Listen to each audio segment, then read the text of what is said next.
Salutations, sleuths. I'm Gina. I'm Maria. And we are Fortuitous. Boom!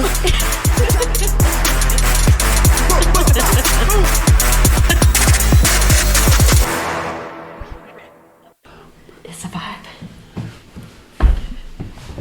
Blanket. All situated with my cape here. Alright. Happy Halloween, witches. Or Halloween for the less spooky. You want Halloween or Halloween? I think I prefer Halloween. I like Heckoween.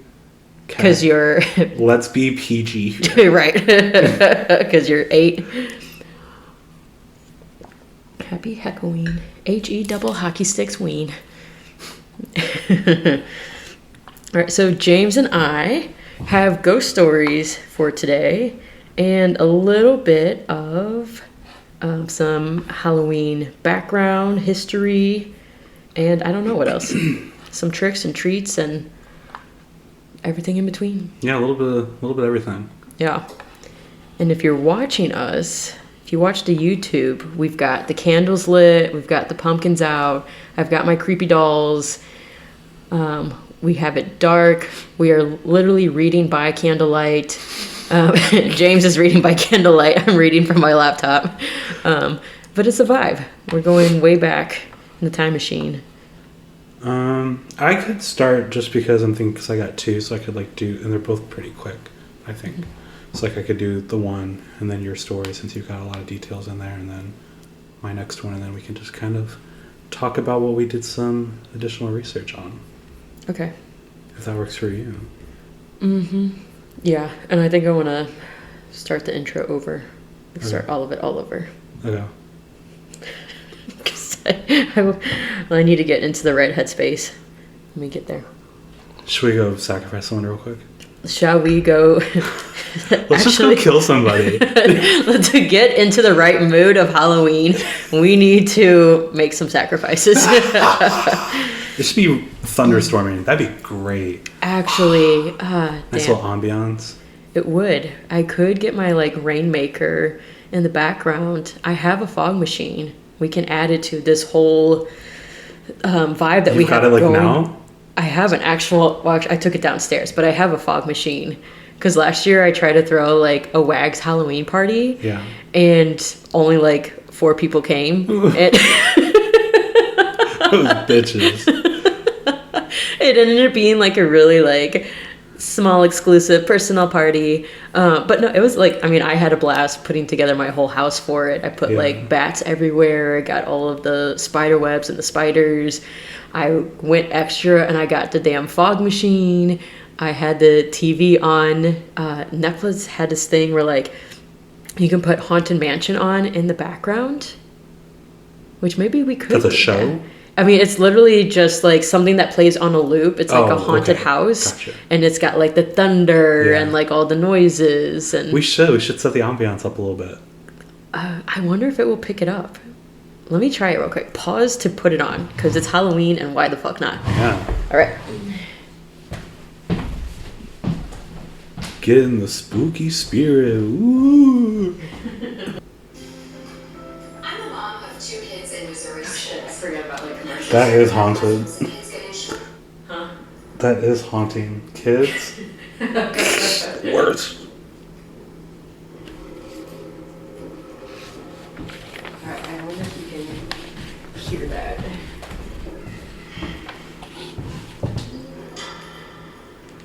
Oh. Let me see the audio. I think you can pick it up a little bit. Yeah. Even if listeners can't hear it, we at least can hear it, and it puts us in the mood. Yeah. All right, happy Halloween, witches. James and I have ghost stories. I will start with a little bit of history of Halloween and how it came about, and then so we each have a story or 2 and just other Halloween-y stuff. Oh yeah. Oh yeah. Boo! Let's get spooky. Spooky ooky. I didn't know you lived right by the dungeon. What is the dungeon? It's a haunted house. That's like the haunted house. I don't do haunted houses. But Halloween's literally your favorite. Halloween is... Well, hold on now. No. We can't be started off. Put it in reverse, Terry. That's crazy. So, like, Halloween is my favorite holiday. I told James before this that, like, when Vic and I have kids, like, Halloween is going to be, like, our Christmas. Like, it's going to be the holiday that we go balls to the wall with. Balls to the wall, but you won't go to a fucking haunted house. Okay. Shut up. Hear me out. Also, like scary movies, I'm also not, like, a big fan of. Like, I'm not a huge fan of, like, scaring myself purposely, but I am all about, like, the spook vibes. Like, I love all... Are you like, sure Halloween's your favorite holiday, or did someone just tell you and you ran with it? You're just a poser. Name 5 Halloweens. Halloween 1 through 5, like... True. Got it. So, like, I used to, but now, like... I don't like purposely stressing myself out. Like, I will actually start sweating during, like, scary movies. And, like, the haunted houses, like, I don't want people jumping out at me. Yeah. Okay, but that sounded like... Okay, would you go to a different type of haunted house? Because I know a lot of them are jump scares, but other ones exist where they just kind of create a sense of suspense and thrill. Okay, I don't want fake Halloween. What I want is I want to go to an actual cemetery and I want to see a ghost. Like, that's the type of spooky Halloween that I like. I have creepy dolls in my house because I love the idea that one of them is, like, haunted or there's some spirit trapped in it and, like, we are housing a ghost. So tonight we're going to do a seance. We've got the candles lit. We've got the ambiance going. The spirits, I can hear them. I tried to do a seance last year at that 4-person wax party for Halloween that I bought the fog machine for. Yeah. And, like, we need a professional. Like, I don't know how to do a seance. And I am a believer enough that, like, I don't want to fuck with the Ouija boards. I think every Ouija board story I've heard is just, it's bad juju, bad vibes, and it really fucks over the person. So I believe enough that I'm not going to fuck with it. Yeah. But for Halloween, like, I would do a seance 100%. What exactly? Because it's kind of fundamentally the same thing, a seance and the Ouija board. You're still trying to summon the dead. Yeah, but something about the Ouija board. I feel like seances have a better... It's like holistic, the right word? Like you're following more proper procedures to call upon the spirits. It just seems like less shit goes down with seances than they do Ouija boards. Yeah. And that could be just, like, bias or, you know, I've only heard bad things about Ouija boards, but not a whole lot about seances. Like, I don't want to go to one of those, like, palm readers or psychic readers. Yeah. Because I don't want them to tell me something bad and me manifest it because I've been told it. Okay.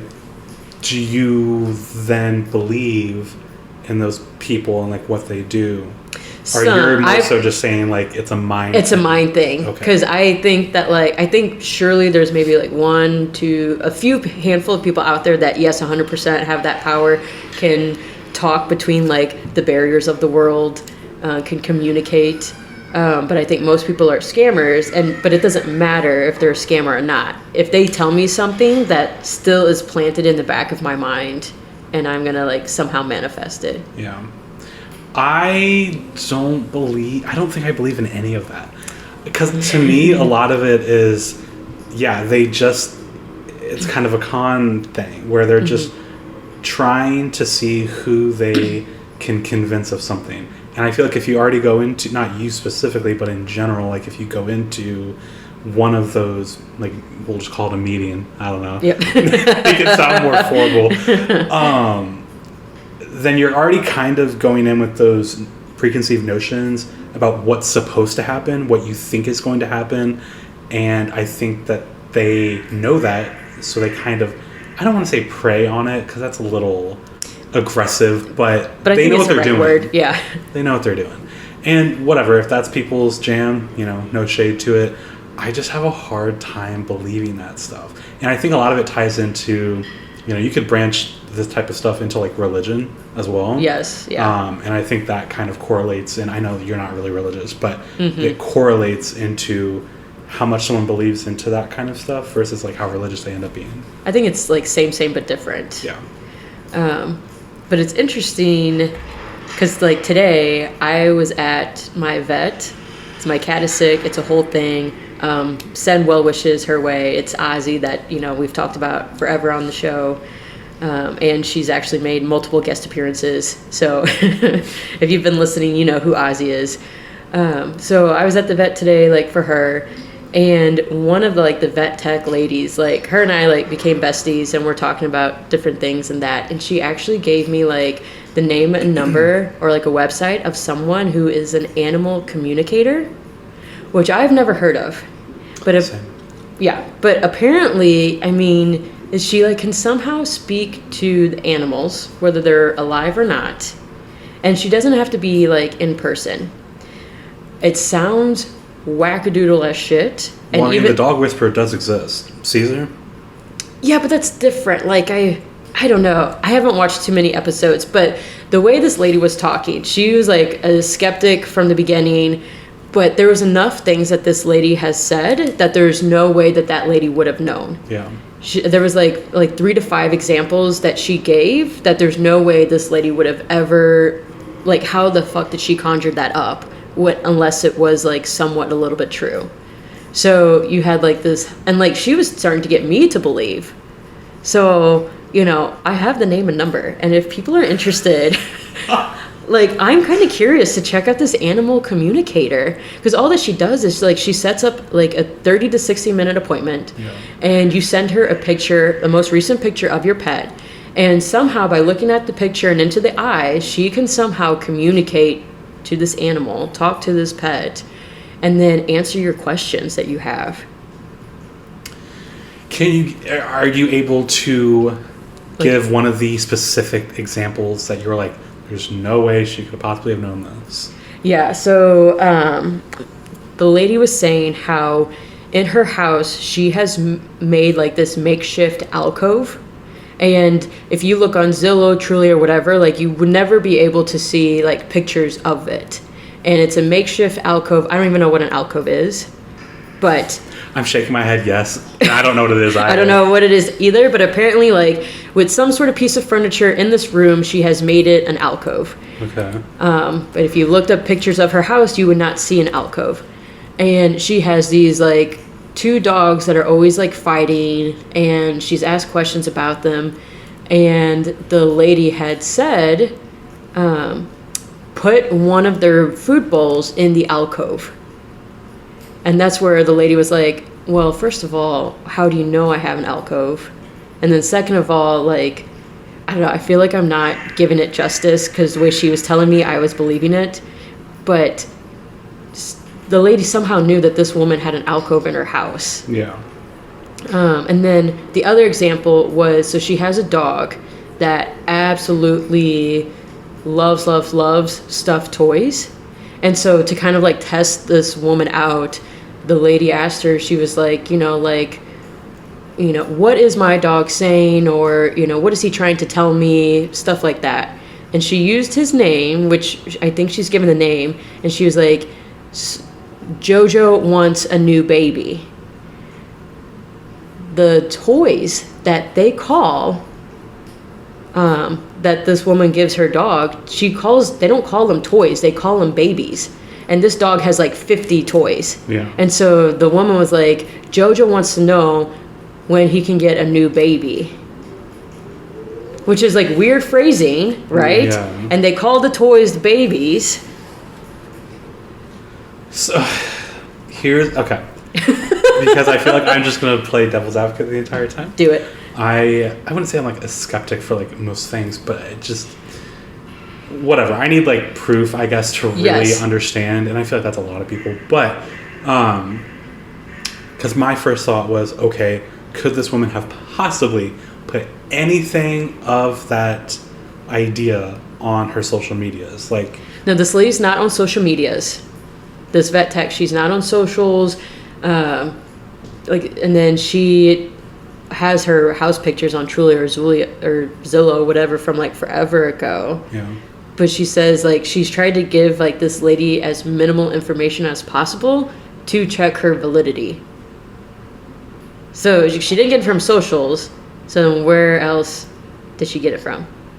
Keep devil advocating here. Let me defend this woman that I don't know. It's literally her neighbor. Did you compare their addresses? They live right next to each other. And supposedly, like, she met this lady at, like, a random booth. And then they just started talking. And she found out, like, you know, who she was and what she did. Yeah. I don't know. I'd be really curious to get this lady onto the podcast. Oh, the vet tech and, like, the actual lady. And I also kind of want to do the experience, like, myself. And I will come back whether, like, it's legit or not, I believe or not believe. Right now, I would say I'm, like, 50%. Yeah. The vet tech even acknowledged that she is, like, a hardcore skeptic when it comes to all of that stuff. And she says, you know, at this point, she doesn't even care if she is, like, a scam or a fake. Because, one, she's, like, damn good at it. But, two, like, it has also brought her peace with, like, one of her cats that had passed. Yeah. So she's like, you know, I don't even care. Like, it makes me feel better. So, whatever. You know, and at the end of the day, it's her money, her time. And if that's what she deems valuable, then that's all that matters. Right. It's her life. To each their own. Yeah. Yeah. But I'm really curious if anyone has any, like, ghost stories or animal communication stories, like, write in, let me know. Because I am a skeptic, but I don't believe in ghosts until, like, I see one. I want to believe, but I don't yet. And so when people tell me their ghost stories, I believe that they saw that, but until I see one. That's how I am. Yeah. I've heard, mostly from family members, but, like, ghost-esque type stories, and I need to experience it myself before I can even believe it, because I feel like there's so much that happens that you could just chalk up to just anything, you know, the wind blowing a certain way, or someone makes a general enough of a statement that you yourself end up specifying it to something else, because you're like, oh, you're affirming my beliefs. Affirmation bias, yeah. And so, you know, I don't want to go too hard and just, you know, downplay these people, because your beliefs are your beliefs. I just don't believe in them. And that's fine. Like, people don't have to believe in other people's beliefs. Yeah, of course not. Yeah. But yeah, I am really fascinated when people, like, truly believe that they experience something paranormal. It's very interesting. Yeah. Like, I'll give it that. I'm never taking that part away, that it's very intriguing to hear these things and read up about it, which I really did enjoy the topic. Like, at first, whenever you threw it out there, I was like, I don't know if I'll... Like, I just didn't know how I felt. But now I was doing research, I was like, this shit's actually really interesting. And I kind of branched off and read, like, separate stories about it. There's no end of how many, you know, tales are out there by people. Yeah, welcome to the rabbit hole. That is, like, what happens to me all the time. Yeah. It's amazing. But yeah, this is probably, like, one of my favorite topics. And if I could do it 100% of the time, I probably would. Yeah. It's so fascinating to me. All right, so let's talk about some of the background or the history of Halloween. We'll go to Halloween's genesis, if you will. Tee-hee-hee. We'll mix religion in there with there. So this goes all the way back to ancient Celtic times, mostly in, like, the Ireland, UK, northern France area. They would have this festival called Samhain, I believe is how you pronounce it. It looks like it's called Samhain, but the pronunciation pronounced it Samhain. So that's what we're going to go with. Apologies if I do mispronounce it, but that's what I saw. The Samhain community will be pissed. They will, and be like, get the fuck out of here. You call yourself a spooky witch, and you can't even pronounce our festival. So they would have this festival every year, November 1st, marking their new year. And this day, like, it marked, like, the end of the summer, the end of their harvest, and then the beginning of, like, dark, cold winters. Yeah. And this was the time of the year that they associated with dying. Just very casual, like, death has arrived. Yeah. I guess because, like, back then, it's winters. People usually would die during the winters. So the Celts believed that the night before, i.e. October 31st, the boundary between the worlds of the living and the dead became blurred. Which, how fucking cool is that? If it's for real. Yeah.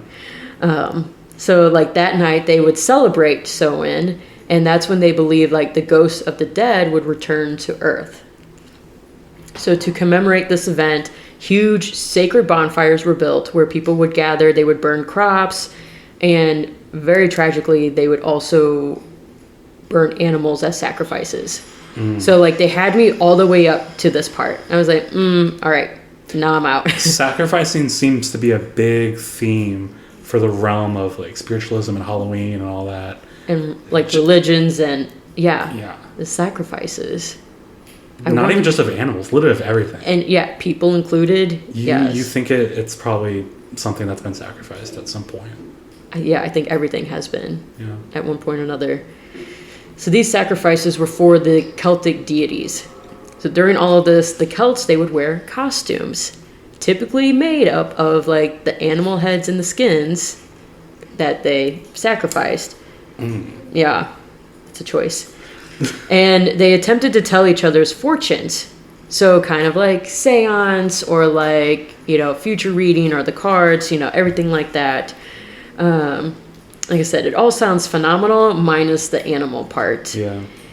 And let's see here. Yeah, like maybe instead of like sacrificing animals with this bonfire, like we just do like s'mores. That's definitely the Gen Z version of it for sure. That would be great. Like, people are, and maybe like different costumes, like maybe not animal heads and skins, because then then you get like really creepy. I'm very partial to like witchery, spooky type stuff. But yeah, everyone dressed up as like witches or monsters, and then around this bonfire, and you're telling ghost stories and trying to predict each other's futures, maybe do a little light seancing, semi-communicating with that blurred line of the ghost, and have your s'mores, maybe some weenies on Halloweeny. So how did it get to America, especially given like religion? Yeah. Some may call like rigid Protestant belief system, but beliefs and customs of different European groups and American Indians kind of meshed. And then distinctly Americans do what they do best, was they Americanize versions of different things, including Halloween. And the Halloween that we know it was like born. Yeah. So like first the celebrations, they were known as like play parties. And that's where like public events were held to celebrate like the harvest. And then neighbors would share stories of the dead, tell each other's fortunes. They would dance and sing, which is like not too far off of like what we'll be doing tonight. And then the dancing included. And so like, I forgot what it said. Like eventually like trick-or-treating came around, and one of the you gotta monetize it somehow. Well, like one of the European traditions was like kids and neighbors would go house to house asking for like money or goods, stuff like that. And then eventually like we took it and we're like, ooh, let's make it candy. And in the year 2024, let's charge $25 for a bag of candy. Ooh, I know it gets spookier and spookier each year. Fucking actually scary. Yeah, that is the biggest fright of the entire ordeal nowadays. Damn, they were giving away money back then? Yeah, I mean, it was just like, yeah, but then it's like, okay, you trade money so many times. Like, do you like end up with what you started with, or, how does that work? It's kind of cool though. Yeah. And then that brings us to today. The celebration you were kind of speaking of, I kept thinking of like the Day of the Dead. Like the Spanish holiday. Oh, yes. Yeah, in Mexico, yeah. Yeah, Mexican holiday, sorry. I want to know where the fascination came from eventually of people just kind of almost obsessively wanting to connect with the beyond. Like, where did that interest come from? How are you not interested? I am, I guess. It's just, it's the way it kind of took cultures by storm. Like, there's, in almost every culture, there's some type of celebration or in recognition of the dead and, wanting to talk to your ancestors and all that, which is very interesting. But no, I think I'm trying to overall actually like say that's cool, but it's just so I would have never guessed that something like that would be so popular.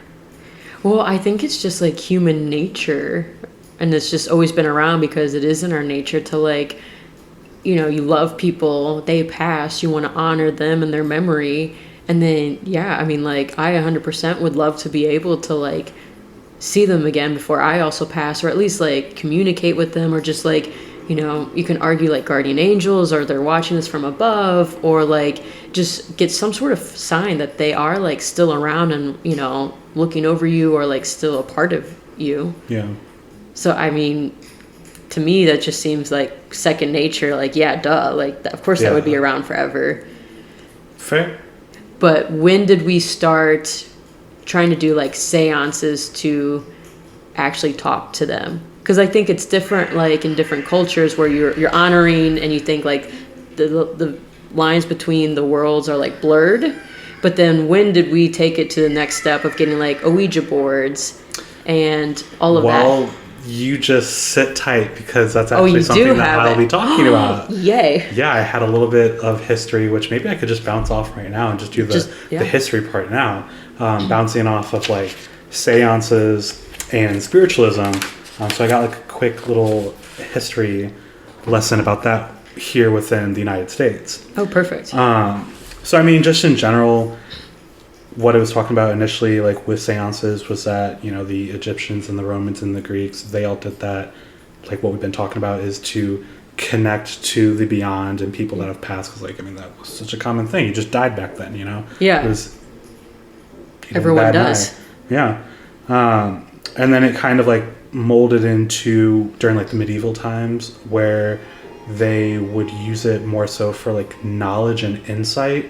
And from there, they would gain like spiritual power, is how they felt. So it was like more like you were braver and more invigorated. And that was around the time like when all these wars were happening. Oh, and not to cut you off, but wasn't there like a thing where like, okay, if they believe like if they ate the heart of someone they defeated, then they would like get their power? That sounds, I didn't see that in my research, but that sounds very correct. I believe Vic was telling me about it from another podcast that he was listening to. And don't quote me on like who did it and what time period, everything like that. But I do know at some point in the history of history, people would eat other people's hearts to gain like their power. Damn. And then I'm wondering if like they would eat like their brains to gain their knowledge. Yeah. Damn. Yeah. I could easily see that. I mean, that on paper, sense. It makes sense, yeah. Yeah. Theoretically, like... And no one can go back in time and fact check us, so you know what? Yeah, this is correct. But I'm thinking, like, their logic from back then, like, I mean, sure, kind of checks out. I could see them thinking that for sure. I guess they weren't eating enough brains because they just weren't realizing that is silly. But... And they didn't have the omega-3 multivitamins, so they had to get their omega-3s elsewhere. I know, if you had vitamin deficiency, I guess you had to resort to cannibalism. But then you could hide behind that cannibalism because it was so... I mean, of course, that's a bad act to do. Anyone would see that. You hide it behind, oh, I'm just, you know, practicing my spiritual nature. I'm diving into that. So that way people... By sacrificing? Yeah. Yeah. Who knows? Maybe that did happen. Damn. Look at us. I like that. That's so true. We should go eat some brains tonight. I'm okay. Oh, but... okay. Gotcha. I'm sorry. I'm just, you know, really Let's running with this theme. Go extra. But essentially, the mass popularity of seances with here in the United States happened in the mid-1800s, which I don't know about you. Upon my research, the 1800s seemed to be the time to just fucking do everything. It was the wild fucking West. The 1800s, I cannot even imagine. If there's one time period that I would 100% want to avoid and am so grateful and thankful every day that I'm not born in, is the fucking 1800s. It sounds like a trip every day, and it sounds like a trip you don't want to be on. Yeah, it sounds exhausting to live in that time. Which is why people only live to 30 years old. Like, they had enough by 30. Jeez. Yeah, that's what I realized a lot. But the 1800s, there was the Fox sisters. So it was Margaret, Kate, and Leah. They were in Hydesville, New York. And they popularized seances just from kind of doing. So they had like a family member that passed. I think it was what it was. Like their father passed, or like a close immediate family member passed away, and they just wanted to kind of like play around and see if they could try to talk to the dead, as people did. And supposedly the house they lived in, I don't know where it came from, but like I guess locally it was considered a haunted house. I don't know if people died there, whatever. What made it haunted? Yeah. So the Fox sisters kind of played into a little bit, and they're like, all right, well, let's see if we can talk to the dead. And they claimed they were able to make contact with the spirits, and they communicated with the spirits through these things called rapping sounds, which I was like they what's a rapping spitting sound? bars to them or something. Apparently it's just simple as knocking and tapping. Like a metronome type deal. Not even like they are, as if it was kind of like a call and response type of deal is what they would do. And so they would ask like the yes or no questions, because that's the easiest way to, like one knock for yes, two for no. And so they would utilize like taps and like that, like one knock, two knock type of system to confirm or, refute whatever they were asking to the dead.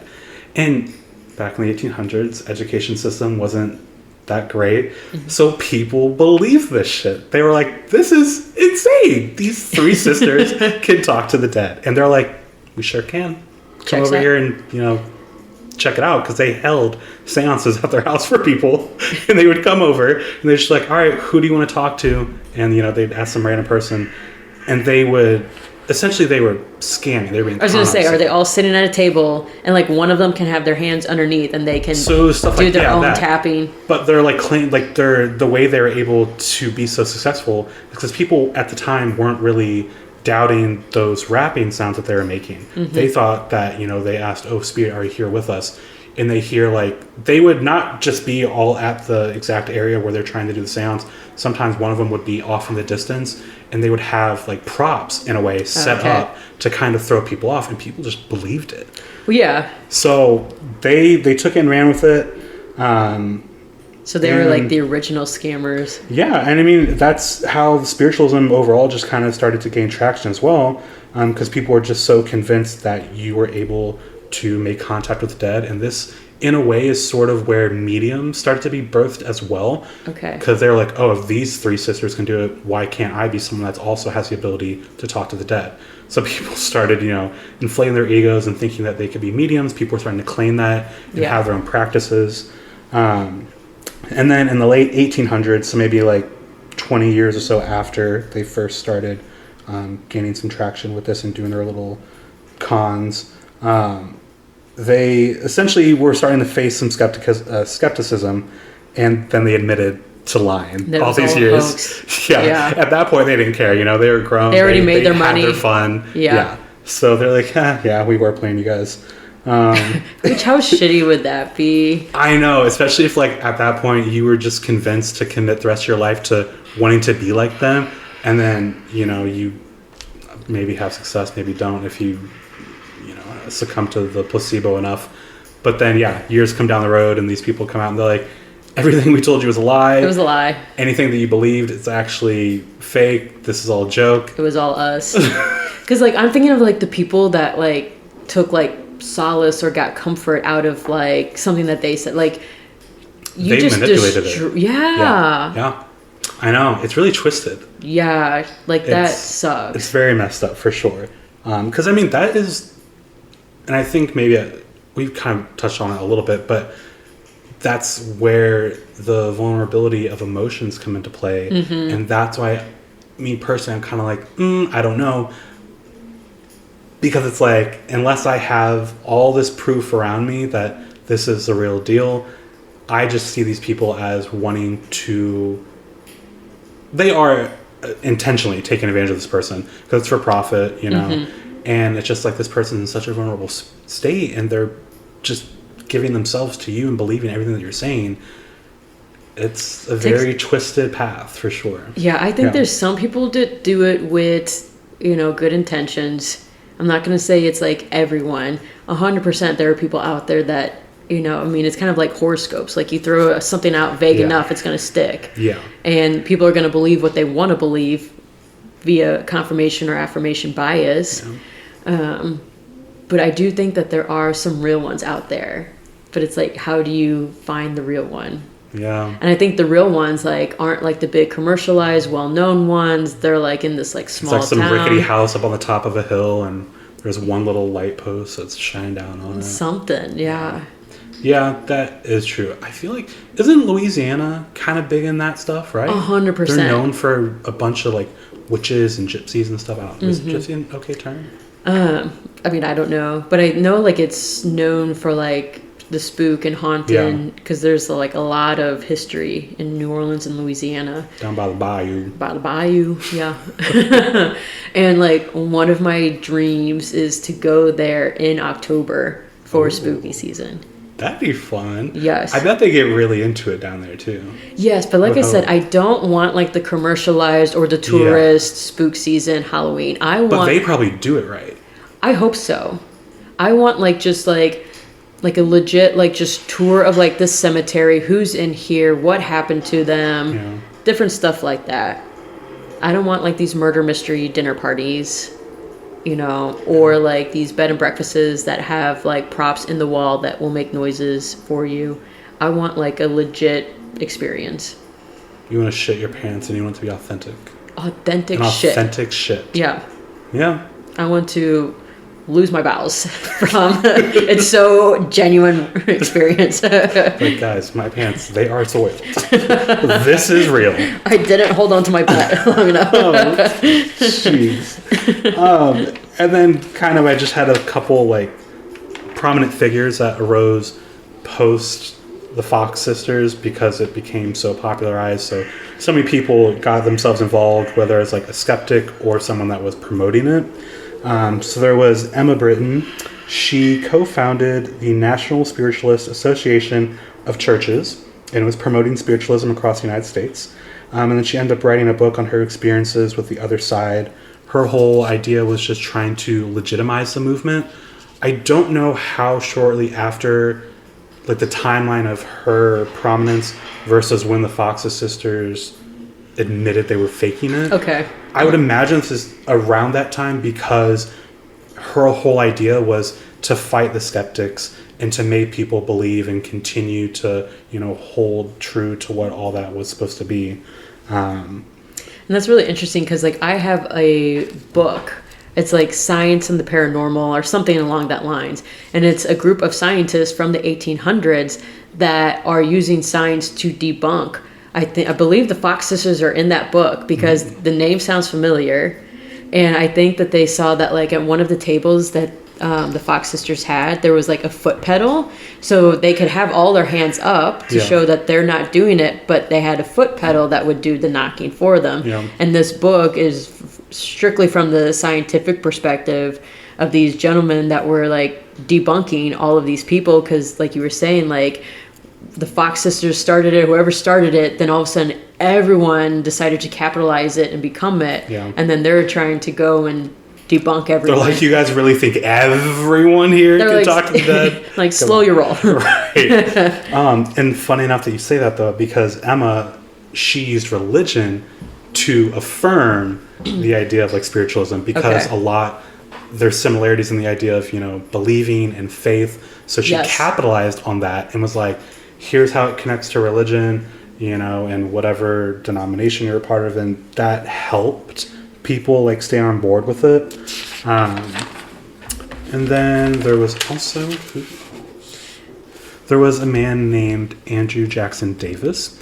He was called the John the Baptist of modern spiritualism. And John the Baptist was like the guy that like led the way for Jesus and the Bible in some capacity. Okay. I think that's what it is. So he was held very highly with the name that he was dubbed by people. Okay. But he was also someone that was like pro seance and spiritualism, all that. He was a self-renowned clairvoyant, so he was able to like, you know, predict the future and all that. And he also was someone that took part in being a medium.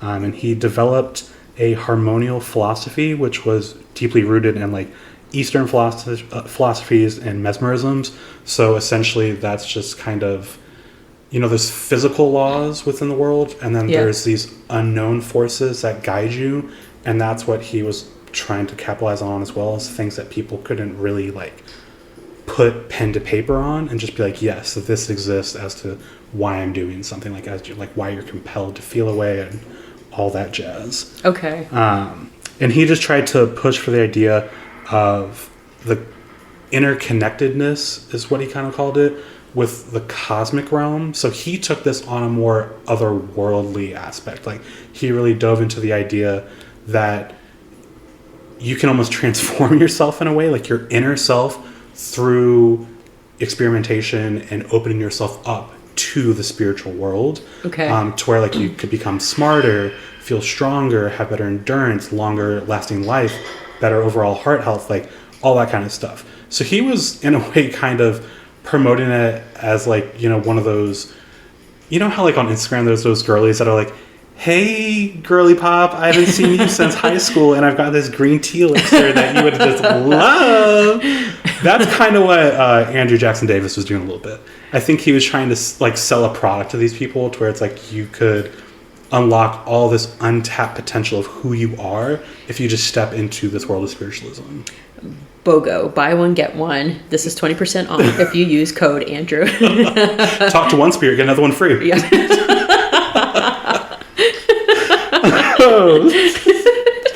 But yeah, I mean, that was kind of the point. But it sounds like he semi-believes in it. Oh, he did. Okay. No, he did. He definitely did. But the way he went about it was like a product that he could also just kind of put onto people. Like he wasn't gaining monetary benefits from it. He, I think, was so deeply rooted in his own beliefs of like passionate about it. Yes, that he was like, you have to subscribe to this ideology. This is the only way that you should be, and this is the way people are supposed to be. Okay, well, yeah, I mean, he did it for that, but there's a lot of religious people that are like that as well. Like, they go around with their Bibles or go door to door because they are so passionate about what they believe in. Maybe that's why he got that religious nickname of John the Baptist. Yeah. It kind of checks, yeah. Yeah. But overall... Oh, that was another thing, too. He kind of pushed for, like, reincarnation, which I love the idea of I don't believe in reincarnation, but yes, I love the idea of reincarnation.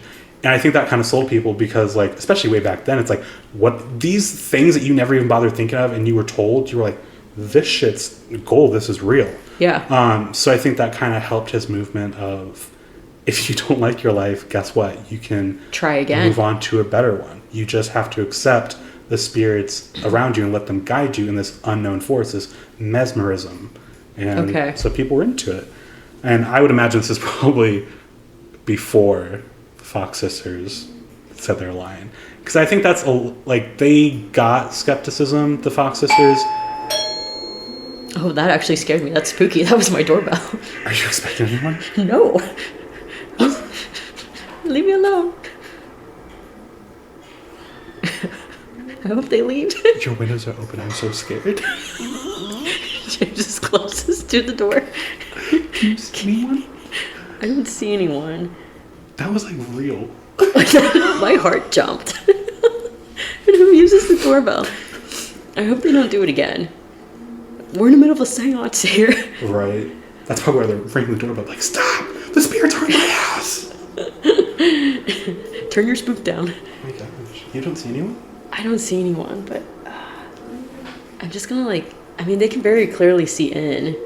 Oh, really? Through the door or the window? Either.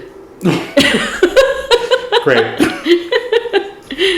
Well, they haven't rang it again, so maybe they left. And we're using my phone to record the video, so I can't check my Ring camera notification and see who's out there. Ooh. I like that we were genuinely terrified. I know. There is nothing scarier than someone at your front door. When you're not expecting them. Just in general. Even when you're expecting? I don't want to answer that. Just text me or leave a note or something. Yeah, don't knock. Don't ring the doorbell. It's unnerving. Oof. Right. I guess that's kind of it. Okay. Well, thank you, James. Of course. I'm glad that you looked into it, because, yeah, I was, genuinely interested. Oh, shit. It's my mom. I just got a text notification. It's my mom. Why the fuck is she just showing up? Okay, hold Wait, on. do you know she was pause. going to be here? No! I bet it's about the cat. Because I texted her and I'm sure she's like worried. Damn, and she drove all the way out here. Okay, pause. Hello, chunks to edit out the episode. Like the most interrupted episode since like when we first started. When we first started, there was interruptions like all the time. The fact that ended up being your mother is hilarious. I'm so glad that I have like my watch on that gives me like text notifications. Yeah. And she's like, "Hey Maria, it's me. I'm outside." That's funny. All right.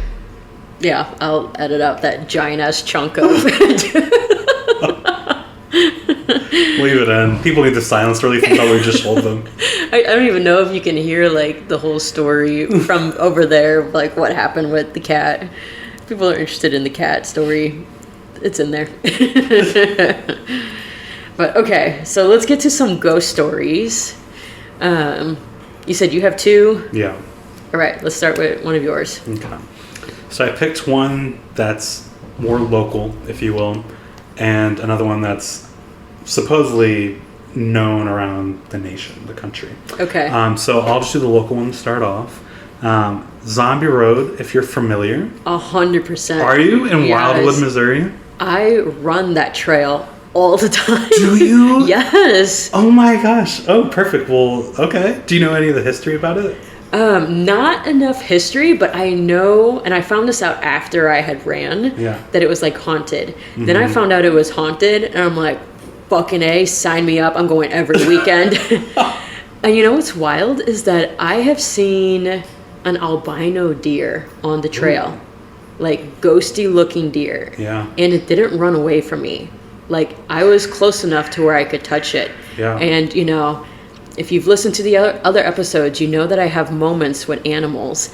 And I had a moment with this one. And like, you know, we're looking into each other's eyes and we're acknowledging each other.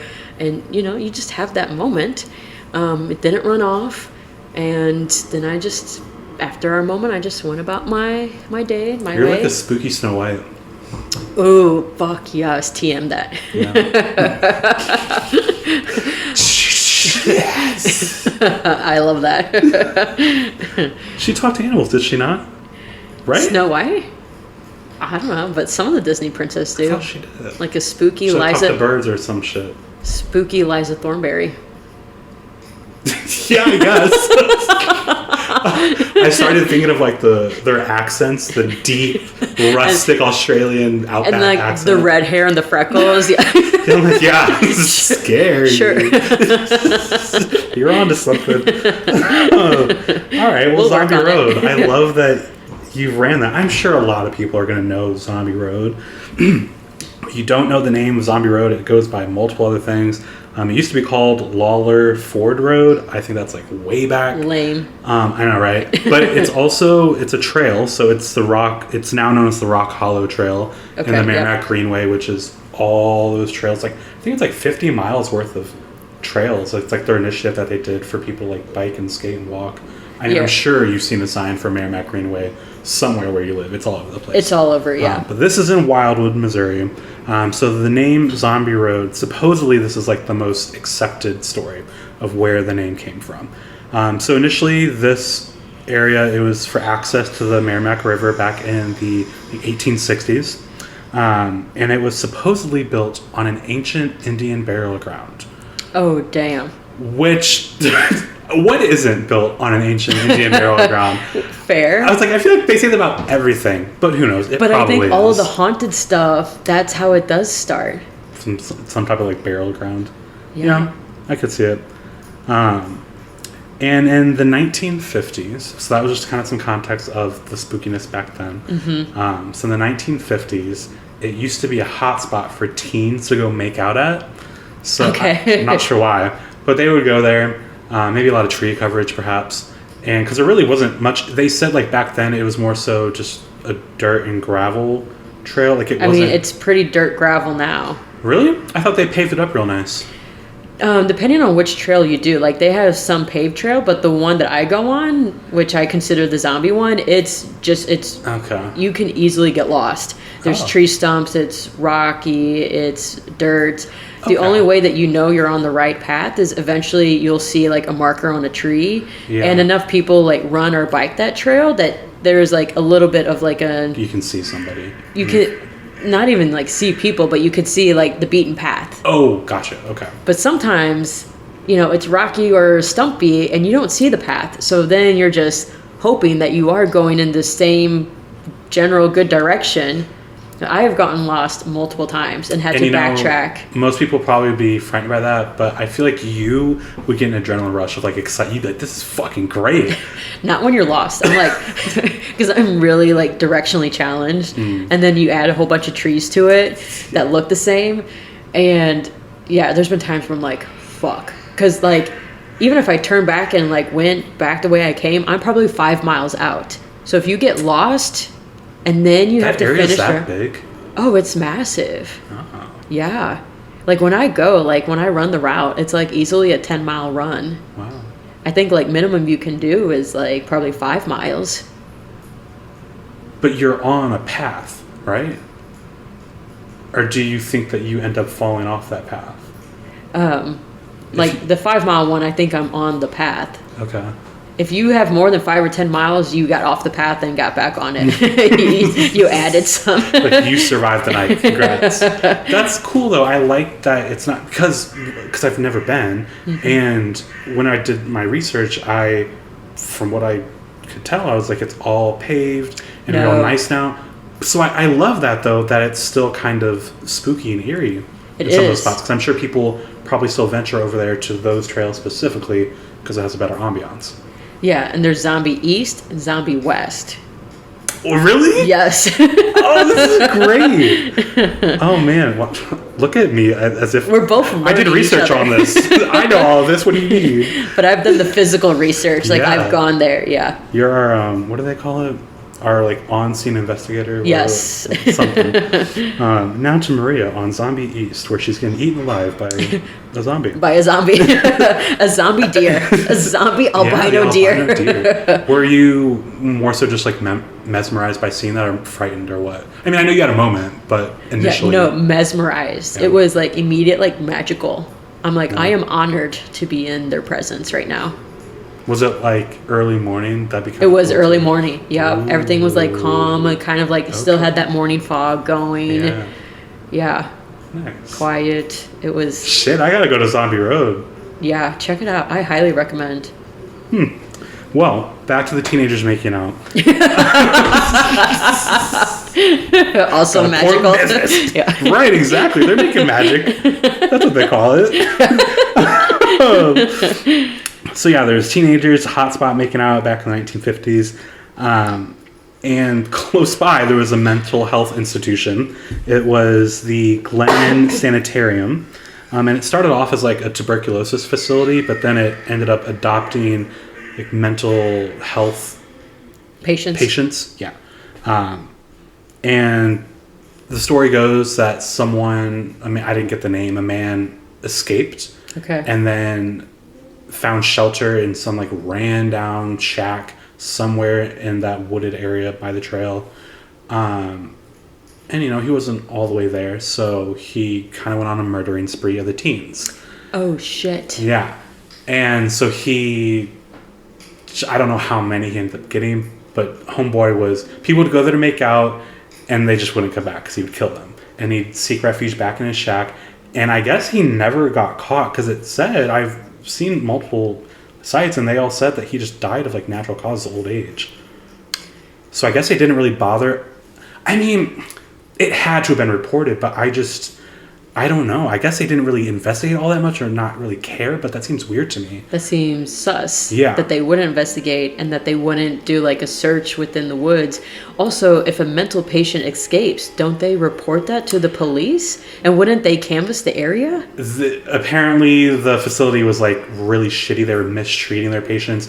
They didn't care about them. They were like physically harming them. Jesus. And that's probably why this one tried to escape. 100%. He was like, I don't want to be around this crap. Of course. I mean, you don't have to be mentally, all the way there to realize that you're being mistreated. Yeah. So that's what the story goes, and they dub it Zombie Road because, his zombie, like, he's just like a zombie, like, his ghostly essence is creeping around the area and just continuing to haunt. That's really interesting because I've never gotten, like, bad vibes or have felt, like, uncomfortable. Now, the next time you go, just know someone got murdered, probably where you're running. Like, on the same grounds.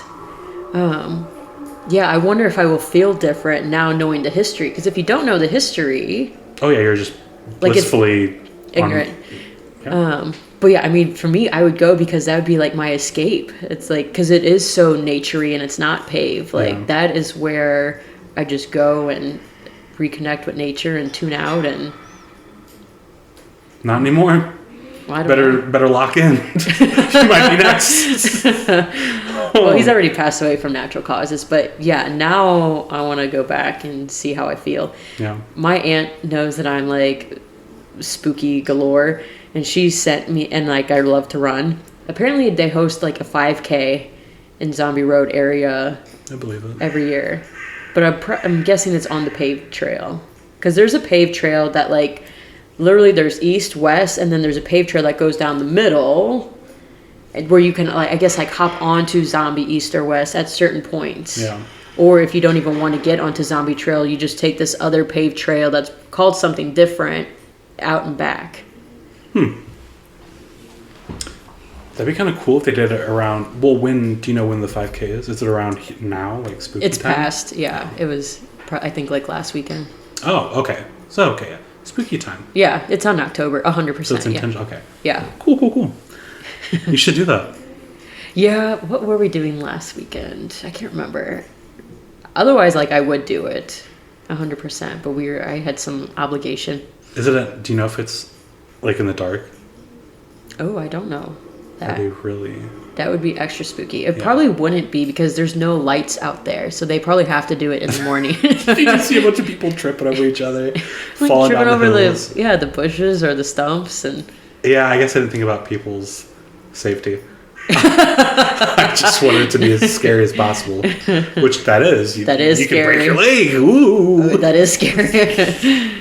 And then the other theories as to how it kind of got its name. There was a lot of death around that area. Let's just say that to start off, because there was also the Sacred Heart Orphanage that was rumored to unfortunately mistreat the children that were housed there. What orphanage has not? Literally every orphanage that I've read up on has a history of that. Yeah, I know, it's so sad. It's tragic. But they would like abuse them so much to where the kids would die, and then they would just bury them throughout the trail because they were like right next to it. Jesus. Yeah, pretty scary. And then in the early 1900s, there was like a railroad that operated through there. It's definitely not there anymore, but there used to be a train that would go through. And there was a woman that ended up committing suicide on the tracks, and people have claimed to see like a ghostly figure kind of float around that area.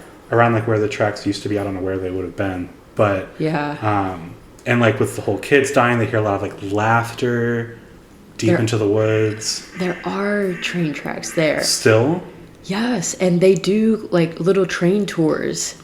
Do they? Yes. It's like the little miniature train. Yeah. But that's where I'm like, could a full-blown train go on those tracks, and that they just like recycle those, and now they do like little tours? Because I've seen like if you go weekend, beautiful fall weather morning, if you don't get there early enough and leave early enough, you are going to be bombarded with families and kids, and they all do like this little train tour, and it just goes through like the woods somewhere. I don't know, I've never done it, but I wonder if they know the history, like, of the trains, or if they've seen the woman.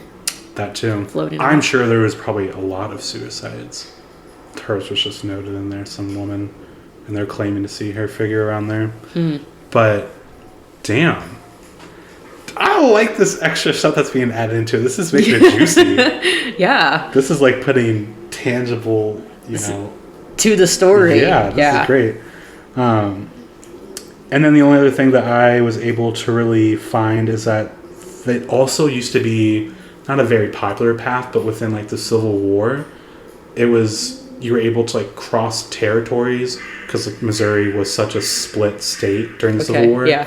So there was, you were able to go from like the Confederate territory to the Union territory, and like rebel Confederates would hide throughout the wooded area along that trail, and Union troops would come in and just kill them, and just kind of do clean sweeps of the area. So a lot of death, a lot of history of dying and harsh treatment in there. So I think that kind of aids into the eerie and tense nature of why people are like, yeah, this place is haunted.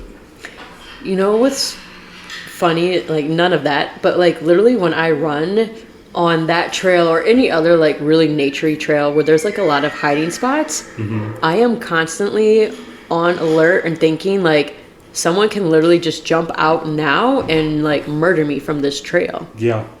I'm always thinking that there's maybe someone hiding out here. And like, it's not the paved trail, so it's not like it's bussing with people. Yeah. Like, I may see one or two other people, depending on what area I'm on. So literally anyone can go out and hide, not to give people ideas. The thing is, though, if someone like you, who doesn't even spend their day normally thinking about how to kill someone, if you're already thinking about it, I guarantee you... Someone who does think about that, 100%. Guarantee it's already on their mind, yeah. Yeah. Yeah. Ugh, that is really... that's sad that has to be a thought in people's minds, but it's very valid. Yeah. Yeah. Yeah, I need to start running with, like, some taser mace. Or some shit. Yeah. Like a little switchblade.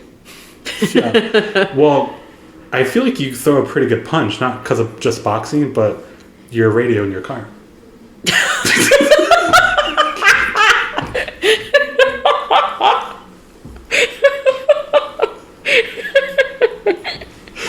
I don't know why that just came to my mind. If you need an example, just look at Maria's radio in the car, which is now fixed, by the way. Way back in episode 1. I called it out already. It was a toxic trait. Sometimes when I get angry, certain things have gotten punched. One of those things happened to be my radio. And then it was like, one day I like picked you up to go somewhere, and you like saw my radio. Or you said it just didn't work. Something like that. Well, yeah, I said like my radio didn't work, FYI. And then you're in the car. Oh, I was driving you home from like Columbo's or something. Oh, no, we were going to rugby practice. Okay, yeah, you came to my house and I'm driving you. Yeah. Neither here or there. It doesn't matter. James is in my car and he sees the radio. And did you ask me or did I like tell you? I think you told me. Yeah, but you thought I was joking. Oh, yeah. I thought, yes. I thought you just were making like some funny little fib up. Yeah. I was like, yeah, you knocked the shit out of your radio. You punched your radio. I just thought of like, it was out of batteries or some shit. No. Yeah, you... I actually did punch my radio, and it was broken for almost a whole year. And I mean, the story that you told was so compelling, I was convinced. I was like, yeah, she's not fucking around anymore, actually. Like, she definitely clocked this radio. Yeah, it went night-night. So don't fuck with Maria because she throws a mean left hook. Yeah. It's my right hand, but yeah. I was like, yeah, how would that actually work? Yeah. So. Yeah. Piss me off or don't. All right. I will tell my story. It is about the Lemp Mansion in St. Louis. Have you heard of it? I have. Okay. If you're in St. Louis, chances are you have heard of it, or at least like in Missouri. I'm really curious if people outside of Missouri or St. Louis has heard of it because it is deemed as one of the most haunted buildings in America. Oh, really? Yes. Okay. And I didn't know about it till more recently, and I'm in St. Louis. Yeah. So I'm kind of like, is it or isn't it? It has 33 rooms. And the story is actually pretty tragic of what happened in the house, which again also is no shocker if it is one of the most haunted places. Right. And I will just give a trigger warning up front for suicide and child neglect because the story has both of those. And it's really not too far from like here, from where we live. Actually, it's probably like maybe within 10 minutes. Like Let's go. I think I could actually like run there or walk there. For sure run there, but I think we could walk there. Yeah. Maybe. And Vic and I have gone, which is why I wanted to tell the story. Okay. And so we'll talk about our experience there afterwards and like how it came about to like even go. And I got this one book that I will link into the show notes. Let me get rid of this thing real quick. Okay. It is called Ghost Stories of Missouri, and it's like the first story that is told, and it's by an author, A.S. Mott. I tried to look them up, and I can't find anything on the author. I think they're trying to be sneaky. Oh, like they have purpose. Lots of books, yeah. But I can't find if it's a man or if it's a woman, because I'm trying to call them like he, she, said. Yeah. So I don't know if it's a man or a woman. I just know A.S. Mott. Okay. Because they are pretty sassy, and I love it. Like, normally authors try to be, like, unbiased, especially for, like, non-fictional pieces of work. Yeah. Obviously, like, some bias, like, creeps in. But this author does not hold back. Like, they just, like, are just straight tell it how it is with their opinions and all of it. And I'm here for it. And there's this quote that they say that I absolutely love. They say, "There is a kind of insanity that can only be nurtured in those who have access to great wealth.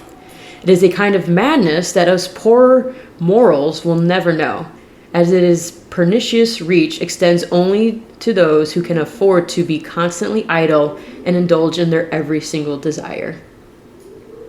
Like, who hurt them? That was like deep in the soul.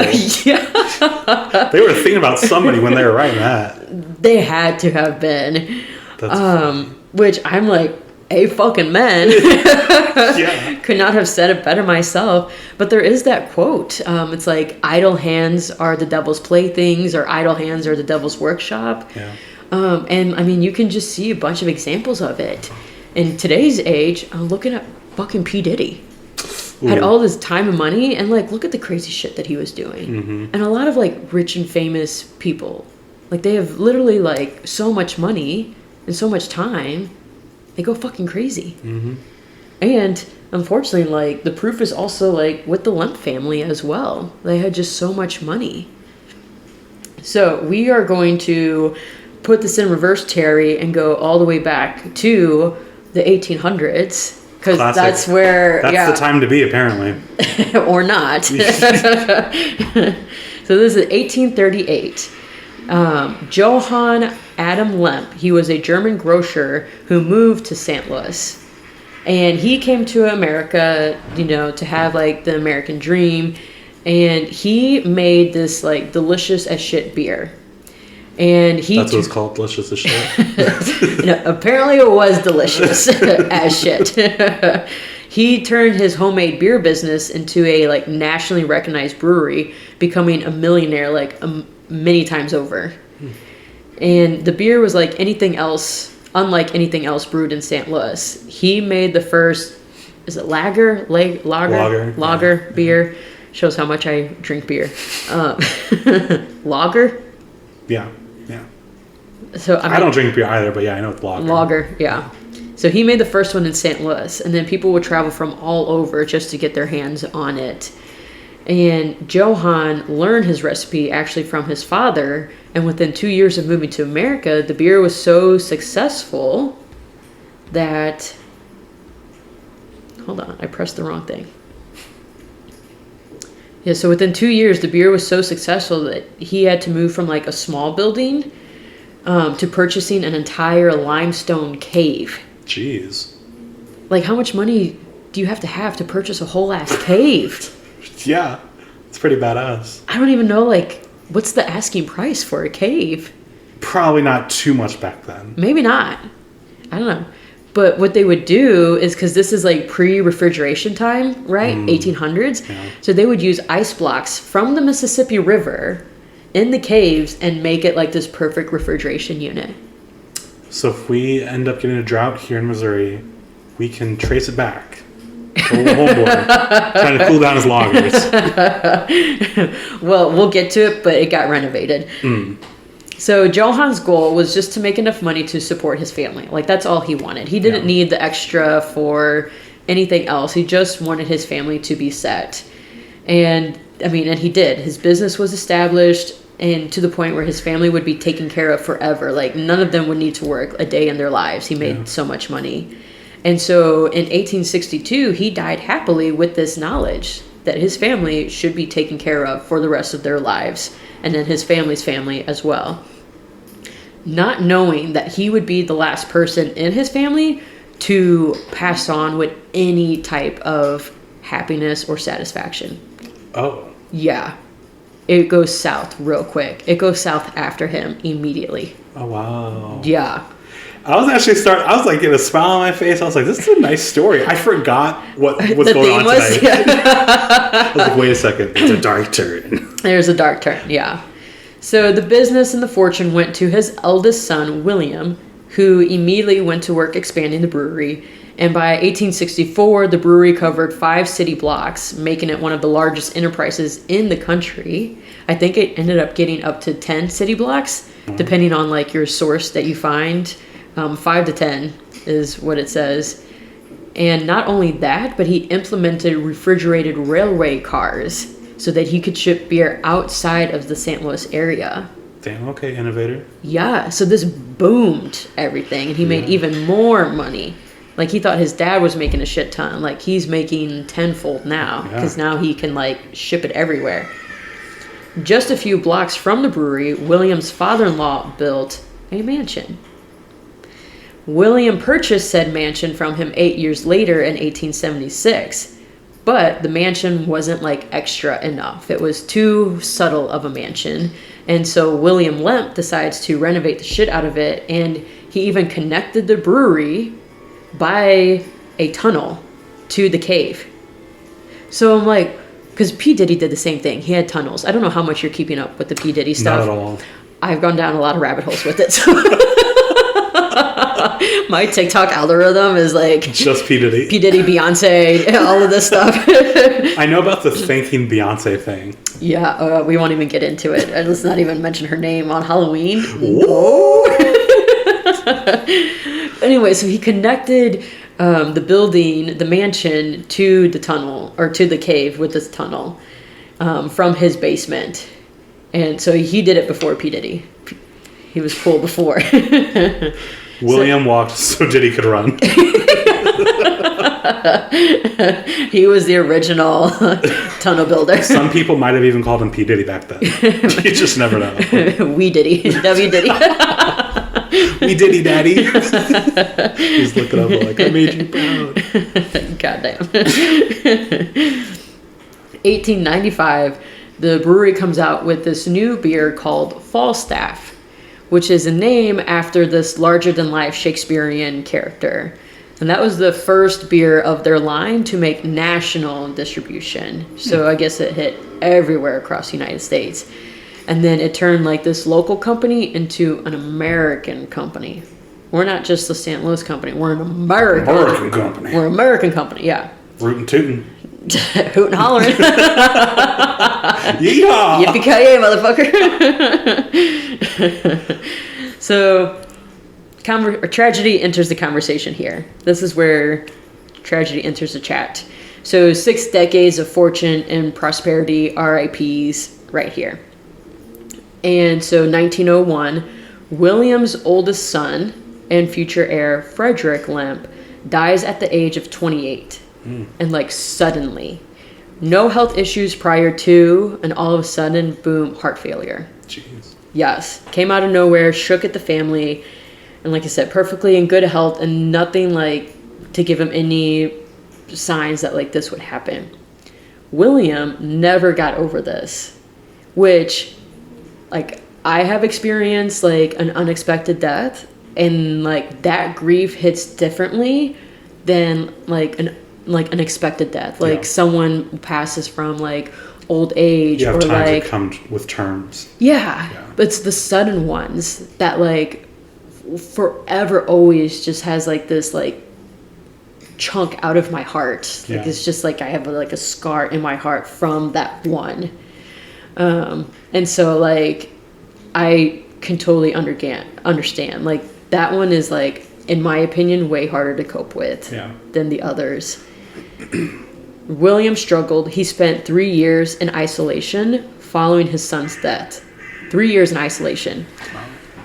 Only allowing family and one close friend, ironically also named Fred, to come and visit.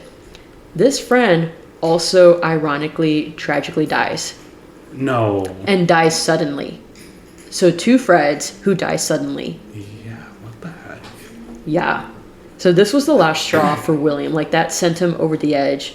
And on February 13th, 1904, William took a pistol and shot himself in the head in his home. Damn. Yeah. Frederick was William's oldest son, meaning he did have another son. William Jr., or Billy, and the author Mott goes into saying, like, if William Sr. had the forethought that, like, if he killed himself, then, like, and the brewery would be going to Billy, then he would have thought again, or wouldn't have killed himself, or would have made different plans. Because the brewery should not have gone to Billy. It should not have been in Junior's hands. Oh boy. Yeah, which is a big yikes. Here comes Billy. Here comes Billy. The book does describe Billy as a libertine and a boor, which I was like, what is a libertine? A boor I can understand, but let's see here real quick. Define libertine. A person, especially a man, who behaves without moral principles or a sense of responsibility. Oh. Especially in a sexual matter. Which, yeah, we will get to it 100%. That's a perfect way to describe Billy. Okay. And, like, boor as in, like, B-O-O-R, not like a bore as in, like, he's boring. This is, like, bullish or, like, a loaf or, like, hooligan, rowdy. All right. Billy the Bum. Billy the Boor. Billy the Boor. Billy the Bull. He was married to an equally spoiled heiress, quote, equally spoiled heiress, named Lillian Hadlin. And apparently she was just captivatingly stunning. Just like a sight for sore eyes, but eccentric. Which is typically how the hot ones go. Like, the hotter you are, the crazier you are. Yeah. There's that whole, like, diagram. I don't know if you've seen it on TikTok. Where, like, this man who I think he's got to be, like an accountant or a financial, like, he's, like, someone that, like, works with numbers or engineer or something. And it's really funny how he explains, like, okay, the hotter that she is, the crazier that she is. The less attractive that she is, the less crazy that she is. They're directly proportional. Yeah. So... I've not seen that. It's a great reel or TikTok or video, whatever it is. So this Lillian lady, she acquires the nickname Lavender Lady because she is literally obsessed with the color lavender to the point where she is painting and dyeing everything lavender, including her goddamn horse. Jeez. Her horse is lavender. And it's one thing to have, like, stupid money and become, like, philanthropist or, like, put it back in the business or, like, do something with it. Yeah. It's another thing to, like, actually spend it stupidly, which is what Billy and Lavender Lady did. And so fast forward to when modern refrigeration became a thing. Limestone caves weren't necessary anymore, but they didn't want to not use them. So, you know, obviously, like, what else do you do with caves? You convert it to a space to hold your own personal theater and a massive-ass swimming pool. Just in a cave. That was my first thought. Yeah, casual. That's what everyone's doing with their caves. And Billy would hold these parties that were so lavish, it would have, quote, put the most debauched ancient Romans to shame. Jeez. The most indulgent ancient Romans to shame. Yeah. Which says a lot if you know anything about the ancient Romans and how they partied. Party pretty hard. Yeah. So money meant very little to either one of them. They essentially burned it. Not literally, but, like, throwing it away. Yeah. Billy was having multiple affairs. And to keep Lillian busy or distracted, he gave her a budget of $1,000 a day. And she had to spend that money. If she didn't spend it, then she wouldn't see another penny for the rest of their marriage. That sounds amazing. Okay, but think about it. $1,000 a day in 2024, I think also would be kind of hard to spend. This is like early 1900s, meaning that is 30 to 40 grand a day. What the fuck are you spending 30 to 40 grand on? You've already got the cave theater. You have a theater, you have a pool, like, do you buy boats? Do you buy other houses? I feel like you run out of things to run. Yeah, you run out of things to buy with that money. I guess you just start buying stuff for people. You could, yeah. I would. Don't charity. Yeah. Yeah, that too. I guess you could be nice and help others. But Lillian wasn't like that. She was actually like stressing every day, running around town like a fool trying to spend this money. Yeah. So his objective worked. Like, she was out of the house and he's having all these affairs in their home. One of the ladies that he had an affair with happened to be one of their servants. Don't eat where you shit, people, or don't shit where you eat, whatever the saying is. And sometimes what happens when you have sex is a baby. So the servant got preggo, and she gave birth to his illegitimate son, or they call it like a bastard son. Yeah. And very little information is known about this child. And what we do know is very morbid and tragic. We know that the child was born with Down syndrome, and we know that it was a boy. And there is no record of when he exactly was born. They don't have like a birth date. Okay. And his identity was kept so secret that to this day, no one knows his real name. He was just called either, quote, the man-child, or more cruelly and tragically, the, quote, monkey-faced boy. Oh. Yeah. And he was a prisoner in the mansion. He never saw the light of day. He was locked up in the servant quarters in the attic for his entire life. Wow. Yes. The only evidence, because there's like, oh, how did he even exist if no one knows about him? Well, the evidence of his existence is a tiny plaque in their backyard in a grave with one word on it, and it just says Lemp. Yeah. Damn, that's fucked. Yes, 100% it is. And this lavender lady, she had zero idea of this child? Well, that's what I don't know, is she knew that this child was living in their house. Surely she would have had to have heard it. Yeah. Anyway, fast forward to 1908. This is years after all of his affairing. Billy got tired of trying to hide this. Trying, quote unquote, trying. Yeah. I don't think he tried really hard. I think he really just got tired of Lillian, and I think he got tired of the color lavender. Because have you ever seen Breaking Bad? No. So there's a character, Marie, in there who is obsessed with the color purple. Literally everything that she wears in the house is purple. I would get fucking sick of it. Yeah. So, yeah, he may have just gotten sick of it. But he decides to divorce her. And this whole divorce turned into a, media circus. All the dirty laundry was being aired out via various, witnesses. And despite all the ample proof of all his cheating that he had done, he had full-blown orgies and anything that you can possibly think of. All of that almost became undone from one photograph that Billy had of Lillian. That one photograph is a photo of her smoking a cigarette. Damn. And that was enough to almost debunk her whole case. That enough was almost enough to make her lose custody of her children. Because back then, women were held to much higher standards, moral standards, than men.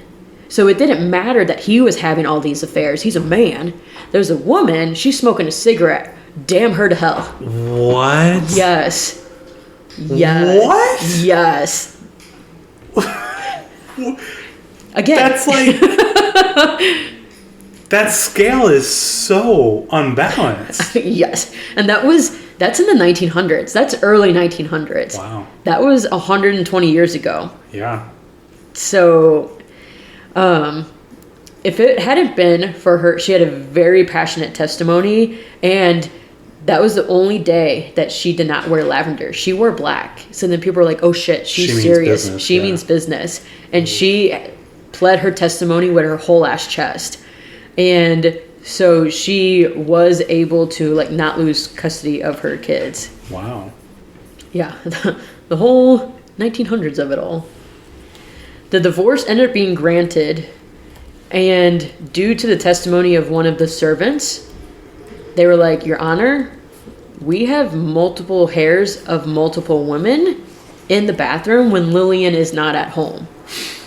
So, like, it was like the servants that came in and saved the day because they collected these hairs. Damn. And they were like, Your Honor, like, here's a red hair, here's a blonde hair, here's a black hair.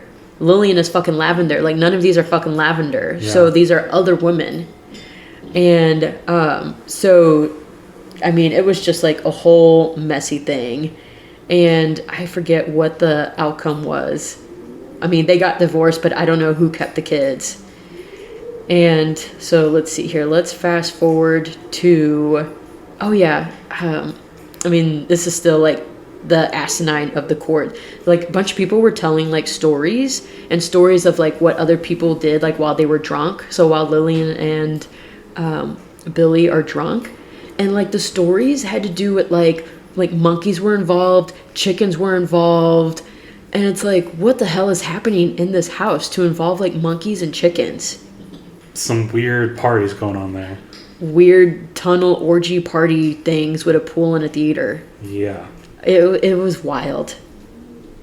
Anyway, all of this is happening, and Billy is driving the company to the fucking ground. Like, perfect. Like, what company? We have a brewery? Like, what's happening here? Like, the company that, you know, his father and his grandfather worked so hard to build. Yeah. Just straight into the ground. He just did not give a fuck. And another group of gentlemen, they opened up another brewery called the Independent Brewing Association, and this gave the Lemp Brewery competition for the first time, at least on like a local level. Yeah. Their fortune right now, though, at this point is still secure. So Billy just doesn't care that he has quote unquote competition. And so he just didn't do anything about it. Yeah. In fact, he was actually relieved in 1919 when Prohibition came around and selling alcohol was banned. And because Billy is such a swell, empathetic, caring guy, guess how all of the employees at the brewery found out that they didn't have a job anymore? They show up to the brewery and all the doors are locked. They couldn't get in. They show up to work and the doors are locked. What a guy. Right? Fucking Billy. Jeez.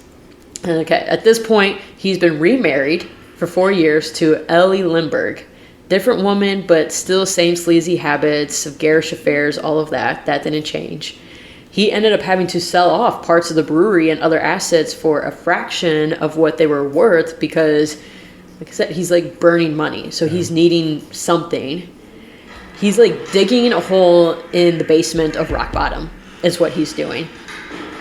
So more tragedy here starts 1920. Billy's sister, Elsa, she followed the same path as her father and shot herself. This time, though, in the heart and not the head. Again, in the Lemp Mansion. According to the author, it was due to like marriage problems, but another source that I found mentioned it was from insomnia. So it might have been a combination of both. Like she couldn't sleep because of marriage problems, or because she's in this house and she hears that there is a child up in the attic and it's locked up. Oh, yeah. You know, all of this is like happening. 2 years after Elsa, the sister, Billy, after a lifetime of self-indulgence and no longer being able to find satisfaction in literally anything because he has indulged to the max in fucking everything, he decides he also is going to take his own life. So this is the third member of the Lemp family to commit suicide. Gee. He uses the same gun as his father in the same room. With just like ditto verbatim, same thing. So now the mansion is inherited by his brother, Charles, who he turned the home back into more of like a home house instead of like this lavish mansion. And I believe like it was converted into like an office building. So he wanted to turn it back into like a home. Yeah. And problem with Charles though was that he was like an OCD germaphobe. And so he's in like constant stress and he's struggling like his whole life with this OCD germaphobe thing. Because back then, like they didn't know that was a thing. Yeah. Right? You know, this is 1920s. And so, I mean, OCD, I don't even think was like a diagnosis.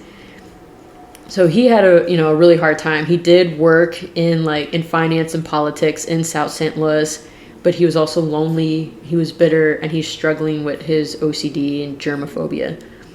So he also is taken by this bleak, horrible family tradition and becomes the 4th member of the family to take their own life. Wow. At this point, is someone not going to nominate themselves as like a therapist? Because like therapy was not a thing back then. Shit. Well, it was not a thing back then. They could have used something. Yeah. And what's even more tragic is like he had a dog and he shoots the dog first and then himself. Damn. Yes. Like, I don't get that. That dog did not deserve that. No, it did not. And so he's the only one that left a note. And the note read, it had St. Louis, Missouri, May 9th, 1949. It says, quote, "In case I am found dead, blame it on no one but me. Charles A. Lemp." Yeah. Again, all this time, the illegitimate son is up in the attic. I totally forgot. And is still alive. Just locked up in the attic. Is this child hearing all these gunshots? Yes. And by then, I don't know how many years have passed. I don't know how old the child is at this time. Are they in their 20s? Are Who's they also in their teens? taking care of the kid? Exactly. Is it the servants? Well, there's no information on the kid. So I don't know. That's weird. I know that, we know that the child passed in 1949. That's not that long ago. It's not that long ago. So I'm thinking he was probably in his 40s, late 40s, early 50s. But to be in the attic the whole time? Gosh. And those aren't the only deaths that happened in the mansion. There was a half-brother, William III, had a heart attack at the age of 43 in the house. And then there was one. So there's one grandchild of Johann left. And his name is Edwin. Out of all the grandchildren, Edwin is the only one to have died from natural causes. He lived all the way to 1970, the age of 90 years old. Call it madness, call it trying to get rid of the family curse, anger, bitterness, whatever. Edwin decided that when he died, nothing of the family would get out. So he had his butler or his servant or someone burn his entire art collection. Damn. Yes. All of the family artifacts. And there's rumor or talk that all of the family secrets burned up in that fire with them. None of the family secrets were gonna get out. I bet you $1 million that documentation of that child ended up getting burned. Yeah. 100%. He was just burn it all. Damn, man. Yeah. It was with some juicy bits. Right, because so when you go to the Lemp Mansion, there's furnishings and stuff in there, but none of them are original. Damn. Very little is authentic. I forgot what they mentioned was original and authentic. It's very little stuff. Damn. I know. Why would he care? It's you're dead. You're all dead. Come on now, just let us have our fun. Like I said, it's is he trying to get rid of the family curse? Yeah. Is he angry? Was it madness? What was it? I don't know. Edwin never had kids, so the Lemp name died with him. Wow. From 1950 to 1975, the Lemp Mansion went from this boarding house in I like how the book called it, quote, a slightly seedy neighborhood. I'm pardon you, Mr. or ma'am, this is my neighborhood. Which I think back then it was a lot more shady than it is now. It's up and coming. But also there's a whole story right now about all these suicides, so I don't know. But it sounded like no one was taking care of the building, and then people were living in it. It was almost condemned, and it was a cheap motel-esque type deal thing. A lot of shady, seedy stuff was going on. And then a man by a fortunate or unfortunate name, however you want to look at it, Dick Pointer. Probably got bullied a little bit for that name. He bought the building despite hearing like these rumors and the ghost stories. I don't know if he knew the history of it or not, but he also was a skeptic himself.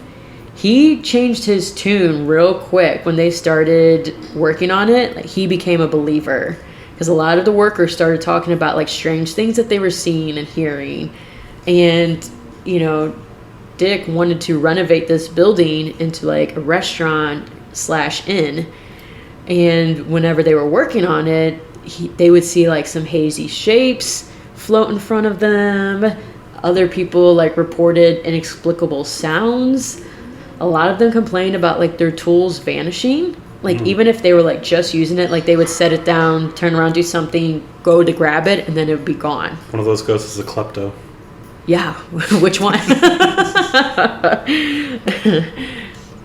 And then after learning the history and the tragedy that bestowed this house that they were working on, a lot of them decided to choose unemployment over continuing their work on this. They were like, nah, fam, I'm out. Like, Yeah. I'd rather not have any money than work on this. I'd were rather that go freaked elsewhere. out? They were that freaked out. Wow. Yes. So I was like, all right, enough people had to have seen or heard enough stuff for people to choose not to work Yeah. or not get money. I don't know. Were there any reports of that kind of stuff? Of like current day? Well, just of those people working. I mean, from that I got from like the book. Okay. Where they got that from, I don't know. Again, like it's he said, she said, all this stuff. Yeah. Enough of the workers did stay to finish the job, and it is now the Lemp Mansion that we have today in St. Louis, which is essentially like a tourist attraction, and it is still owned by Dick Pointer.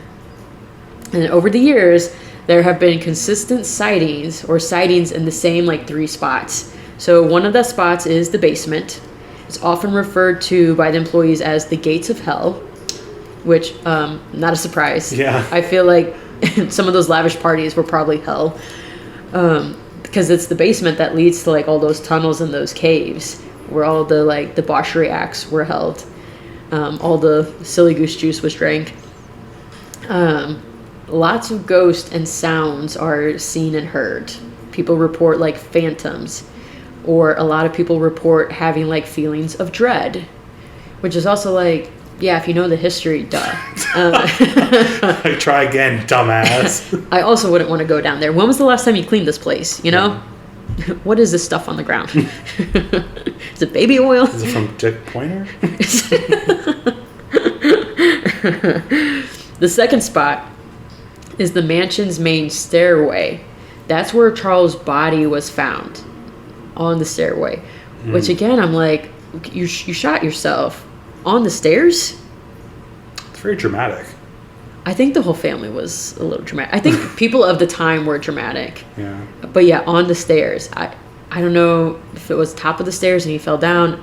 Don't know the logistics of it, but his body was found in the stairway. So people see sightings of ghosts on the stairway. Yeah. And then the third place, which again is like a no duh, is the attic. That is where that kid was. the kid was kept enslaved. So yeah, no shit, it's haunted. Yeah.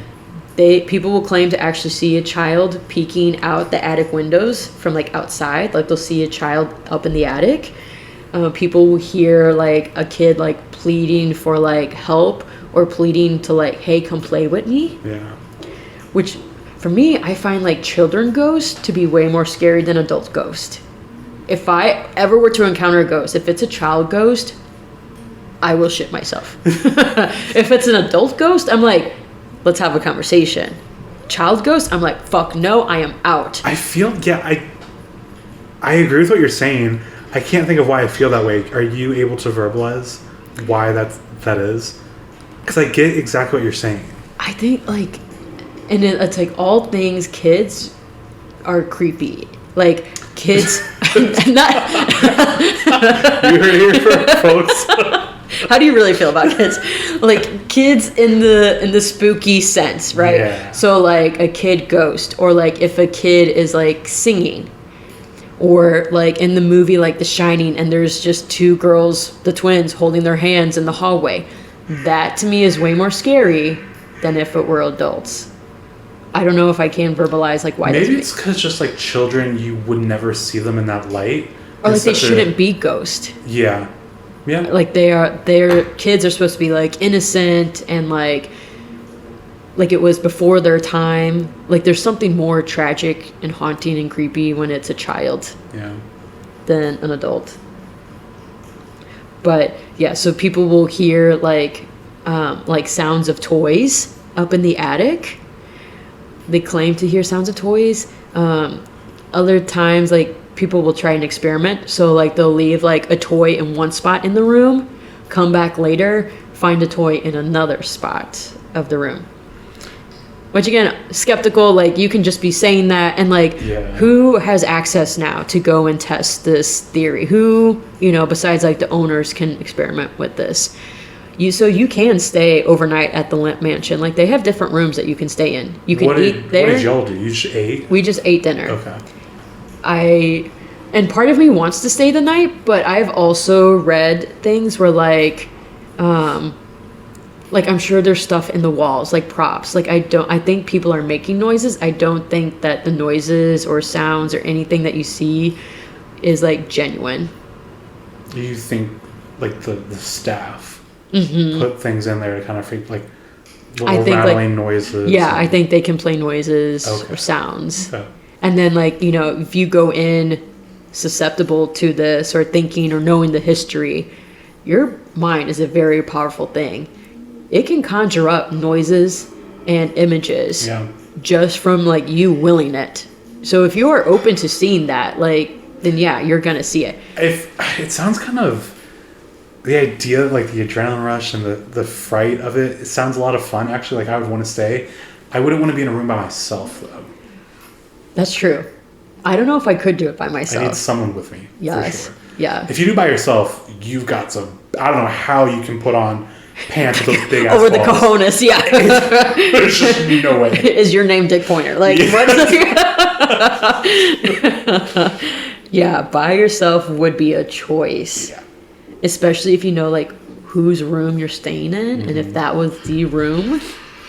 Do they do tours of the attic and the basement? I don't know. I want to do a tour. So, like, all we did was eat the dinner. Yeah. Because it was a Friday the 13th. And I was like, what is the spookiest shit that we can do? Yeah. Let's go to Lemp Mansion for dinner.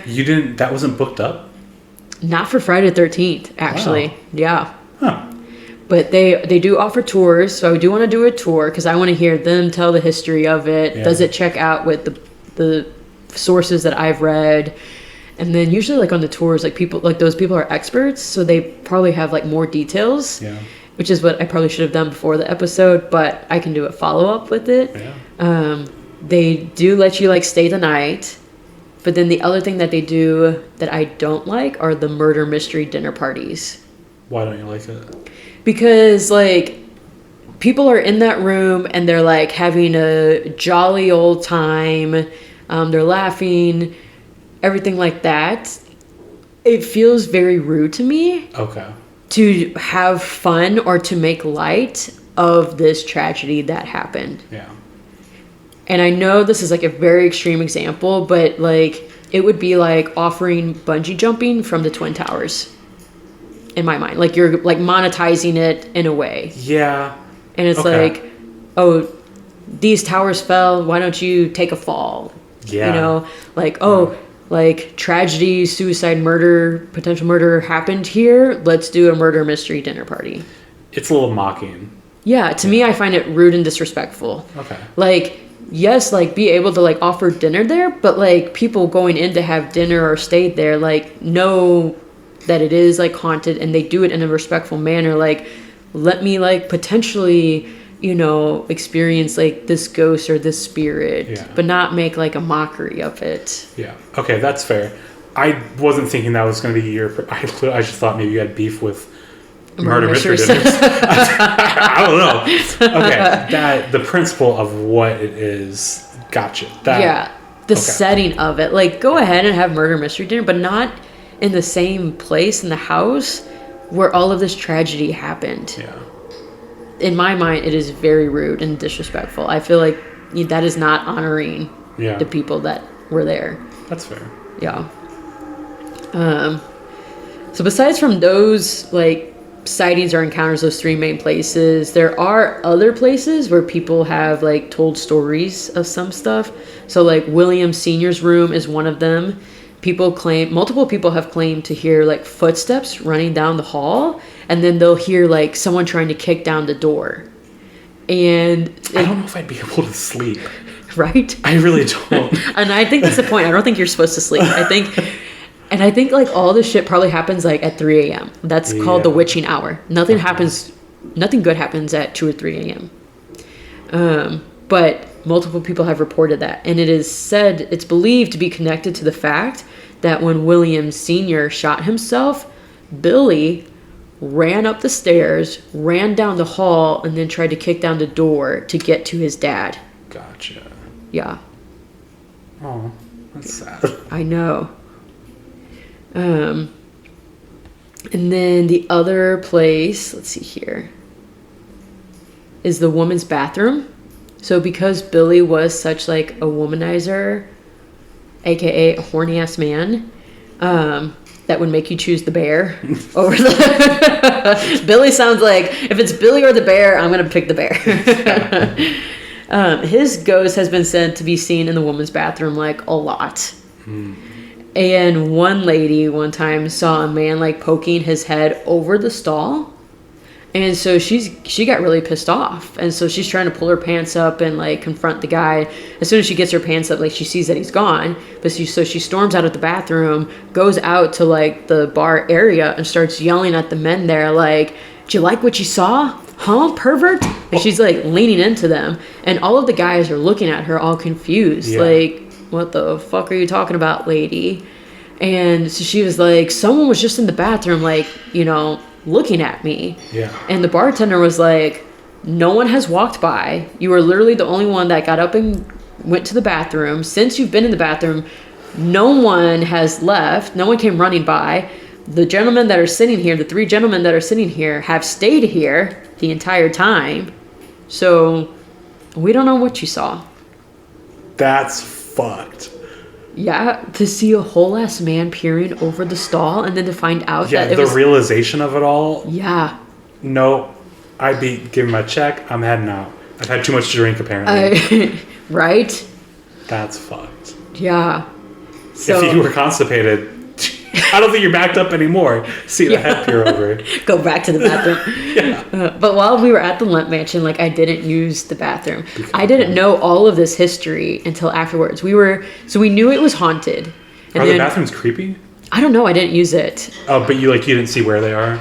No. Are they like separate from the restaurant, or are they pretty close to it?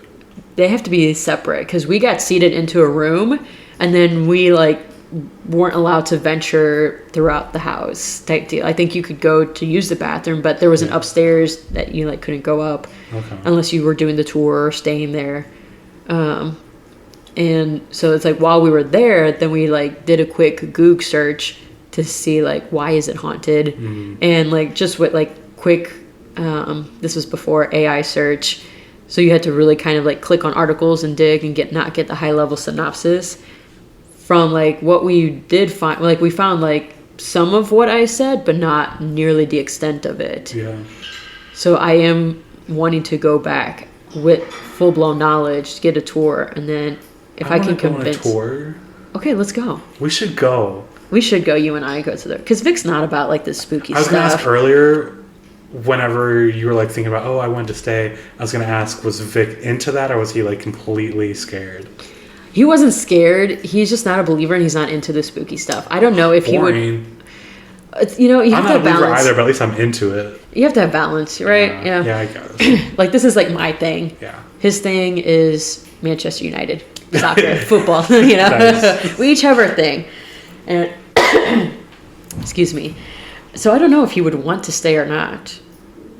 I don't know, but I have some places on my list of travel in I think Arizona, of a very notorious haunted hotel. Okay. So that's on my list. He's going whether he likes it or not. We're going to that, and then we're gonna do New Orleans in October at some point. He was just in Scotland for 2 weeks, and like it's got all the castles and like the overcast Oh, weather. yeah. Like it is like prime. And it's like that all the time too. You don't even have to like get lucky. That's just normal weather there. Yeah. That's their ambiance. And they didn't do this because it was like the boys, but there was like a like witches store there. There was like a witch's well, a place where you can make like your own witch's broom. Like they lean into like the spook. Yeah. And like close to where they were staying, there was a castle and a cemetery. And I was like, oh my God, like get me there now, please. Like, am I meant for Scotland? Like, should I go and live in Scotland? Maybe. They have a coffee shop called Kick-Ass Coffee or Kick-Ass something. And I say Kick-Ass all the time. Scotland was meant for you. It was. I think they're just waiting for your arrival. Yeah, I don't know if I would live there, but I'm definitely going to go Even check if it it's out. a brief visit, they're like, the Maria Schaefer's. They're going to... This is the fucking Maria show. They're going to roll out the black carpet for me. Oh. Welcome. Welcome, my child. We've been waiting for you. Yeah. It's finally... Cleo's adding to the thing. But, so yeah, I mean, it is a hauntingly tragic story of the Lemp Mansion. That's pretty insane. Yeah. That's a lot. It is a lot. And, you know, I probably added, like, way more, like, detail, but, like... But it was all good stuff. And I feel with what's his name? Edwin or Edvin? Edwin, the last child. I feel like him also not having children or being married, that had to have been intentional. I think so. He probably had, like, after all of those suicides, he's like, that's it, I'm deading this literally right now. Yeah. Like, no This ends with me. Yeah. Which I guess, if those were his intentions, good on him. Yeah, I'm sure it was on purpose based on the fact that he decided to burn all of the family art and artifacts and everything like that. It seemed like he felt like it was a curse. My speculation would be the idea that he did it because he was embarrassed about what the legacy of their family was. And that could be another thing, wanted too. to erase it. Yeah, like what his family did. Like, specifically, like, Billy. Yeah. Are there not... I was going to ask, are there not people that worked for the family that still are alive or were alive not too long ago That's a that good were question. willing to step up to the plate and say something? Like, then, literally anything they knew. Right. And that's what's like, okay, like, they had servants. They knew about this child in the attic. Why didn't anyone do anything about it? Yeah. They were probably getting paid to be quiet. And they clearly had enough money to do it. Mm-hmm. But yeah, but then, like, what, no one spoke out about it later? Yeah. Yeah. Like, there is so little out there. Like, I've searched to try and find more information, and there's just very little, like the author said. That is really weird because... That was a whole ass person who essentially doesn't exist. Yeah. Like, that is tragic. That is heartbreaking. Like, the more you think about it, the more heartbreaking it is. And their perception of reality had to have been so insanely narrow because, like, you don't know anything besides... Like, the attic. Just that one room. Goddamn. Ads! More scary. If this episode gets interrupted one more time, this is like... And, like, my phone died, so, like, video is now gone, but we still have the audio. Oh. That's fine. Like, we got up to, like, I don't know what time we're at now. But this has been a really, like, odd episode between the interruptions and... I think we summoned something up. Said, I'm gonna fuck with you guys. Is it one of my dolls that's, like, fucking with me? They're like, I don't know. They're like, bitch, we're not decoration. Like, and I know that. I, like respect and honor, like, you know, I am... Yeah. So, I don't know. This has been kind of spooky. It's on theme. It's on par. Yeah. Yeah. But, yeah, I'm curious if other people have gone to the Lemp Mansion, what their experiences were. I will do a follow-up. We'll go on the tour, and we'll do, like, a follow-up. So bad. Yeah. That'd be so much fun. And to do, like, a follow-up episode on it, on our experiences. What if we did the tour and stayed the night? You're pushing it. Like, we can take this whole setup. We can take the mics and the laptop and, like, you know, do a, like, almost like a live show, but not live. Yeah. Because if there's, like, a lot of dead air, we can cut that out. But, yeah, to do it. That would be cool to do. Oh, I'm so scared. To spend the night. Yeah. So you're a believer, for sure. Okay, Mr. Skeptic. I need to see the ghost to believe it. No, but I'm giving you an opportunity. Like crazy, you know, scary noises that people, I don't know. Because even if it is like, those people that work there are smart. They know how to get you spooked. oh wait, and then And I'm a scaredy cat. if you go in spooky. So like, see, like, I won't do one of those haunted houses, but I will do this type of shit. Which is crazy because like, this is supposedly more real. I want the genuine. I don't want the like I want to be possessed. I mean, I don't, but I want to experience paranormal. I just do. Yeah. And to me, it's just so fascinating, and like, I'm so into it. Maybe I'll warm up to the idea of staying the night. Tour I would definitely want to do. Okay, I'll plant a seed now. So sleep on it. Fast forward, like, yep, James is he's with the ghost now. This is actually just a Maria episode because James did not make it out alive. James is still in there. I saw his orb floating around not too long ago. He might make a little feature, but who knows? He shat himself and he's still there.